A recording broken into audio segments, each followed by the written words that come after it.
Good morning guys. আর আমার সকালটা শুরু হয়েছে ডাক্তারের কাছে গিয়ে।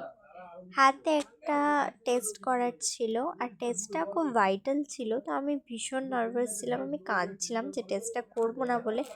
বাট করে নিয়ে তো আমি একদিন পুরো ঘর থেকে বেরোতেই পারিনি। একদিন দুদিন হাতে ব্যথা ছিল। আর তারপর চলে গেছিলাম, ভাইদের পিকনিক ছিল, তো এখানে ভাই খাচ্ছে। আর ব্রেকফাস্টে ছিল লুচি আর তরকারি। আর আমাদের যে পিকনিকের স্পটটা খুব সুন্দর ছিল। আচ্ছা নেই, ব্লগটা কিন্তু পোস্ট করব। তুই চিন্তা করিস না, তোকেও দেখিয়েছে।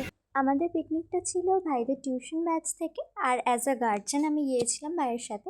পিকনিক স্পটটা খুব ভালো ছিল, আর খুব মজাও হয়েছে। বাচ্চারাও সবাই খুব এনজয় করেছে, আমরা বড়রাও প্রত্যেকে এনজয় করেছি। আর এখানে খেলা হচ্ছিল মিউজিক্যাল বল। তো খাওয়া দাওয়া সমস্ত অ্যারেঞ্জমেন্ট প্রচুর ভালো ছিল, মানে খুব ভালো লেগেছে অ্যারেঞ্জমেন্টগুলো। আর তারপর বাড়ি এসে বিরিয়ানি খেয়ে নিচ্ছি।